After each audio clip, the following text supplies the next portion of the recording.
Gene Hackman, the two-time Academy Award-winning actor known for his iconic roles in films like The French Connection and Unforgiven, lived a life as complex and compelling as the characters he portrayed.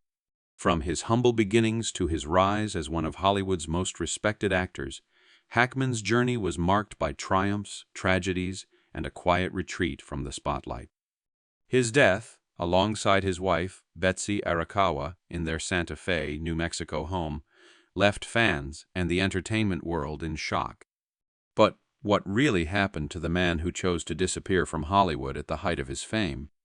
Born on January 30, 1930 in San Bernardino, California, Eugene Allen Hackman grew up in a modest household. His father, Eugene Ezra Hackman, worked as a newspaper pressman, and his mother, Annalida Elizabeth, was a homemaker. The family moved frequently during Hackman's childhood, eventually settling in Danville, Illinois. Hackman's early life was far from glamorous. He dropped out of high school at 16 and lied about his age to enlist in the U.S. Marine Corps, where he served as a radio operator. After his military service, Hackman struggled to find his footing, working odd jobs and drifting through life. It wasn't until his late 20s that he discovered his passion for acting. In 1956, Hackman married Faye Maltese, a woman who would stand by his side as he pursued his dreams. Together, they had 3 children, Christopher, Elizabeth, and Leslie. But as Hackman's career began to take off, the demands of Hollywood took a toll on their marriage. Hackman's big break came in 1967 with his role as Buck Barrow in Bonnie and Clyde. His performance earned him an Academy Award nomination for Best Supporting Actor, catapulting him into the spotlight. Throughout the 1970s and 1980s, Hackman became one of Hollywood's most versatile actors, starring in classics like The French Connection, 1971, for which he won his first Oscar, The Poseidon Adventure, 1972, and Superman, 1978, where he played the iconic villain Lex Luthor.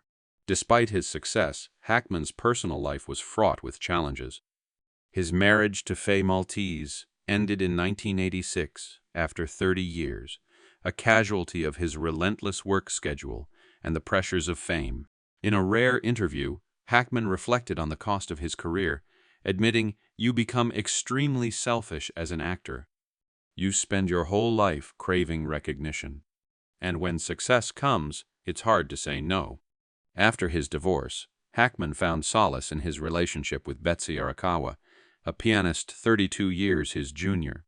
The couple met in the late 1980s at a gym where Arakawa worked. Their relationship was a stark contrast to Hackman's Hollywood life, quiet, private, and deeply fulfilling.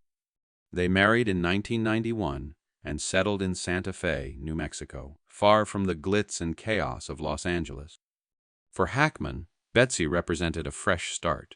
She brought him the peace he had never known before, and together they built a life away from the public eye. But even as Hackman found happiness with Betsy, he couldn't escape the shadows of his past. Hackman's life was marked by profound losses. In 1962, his mother, Anna, died in a house fire caused by a lit cigarette. Her death was a devastating blow, as she had been one of the few people who believed in his acting dreams. Hackman rarely spoke about the tragedy, but in a rare interview he admitted, "If I could choose one film for my mother to watch, it would be I Never Sang for My Father, a movie that mirrored his own struggles with family and regret." In 1982, Hackman suffered another loss when his closest friend Norman Gary passed away unexpectedly. Gary, a prominent entertainment lawyer, had been a trusted confidant, and his death left Hackman grappling with unresolved grief. By the early 2000s, Hackman's health began to decline. In 1990, he had undergone emergency surgery for a severe arterial blockage, a wake-up call that forced him to make lifestyle changes. Despite the health scare, Hackman continued acting for over a decade, but by 2004 he decided it was time to step away. His final film, Welcome to Mooseport, 2004, was a box office disappointment, but Hackman's decision to retire wasn't solely based on the film's failure. In an interview with Empire magazine, he admitted, I no longer have the energy to continue acting. If I can't give something my full 100%, I'd rather not do it at all." Hackman's retirement was as understated as the man himself. There were no farewell tours or grand announcements. He simply walked away, choosing to focus on his writing, painting, and life with Betsy. In retirement, Hackman embraced a simple, peaceful life. He published 5 novels, mostly historical fiction and crime thrillers, and dedicated time to painting, a hobby he kept private. "I don't want anyone to see my paintings. It's private," he once said. Hackman and Betsy lived a low-key life in Santa Fe, far from the Hollywood spotlight.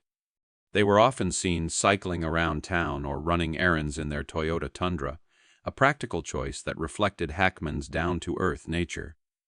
On a quiet afternoon in Santa Fe, Gene Hackman and Betsy Arakawa were found dead in their home. Police confirmed there were no signs of foul play, but the circumstances surrounding their deaths remained shrouded in mystery.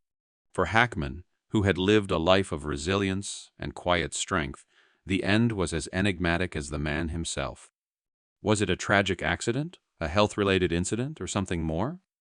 The world may never know. Gene Hackman's legacy extends far beyond his iconic roles. He was a man who defied the odds, rising from humble beginnings to become one of Hollywood's most respected actors. Yet, he never let fame define him. Instead, he chose to live life on his own terms, walking away from the spotlight to find peace and happiness with the woman he loved.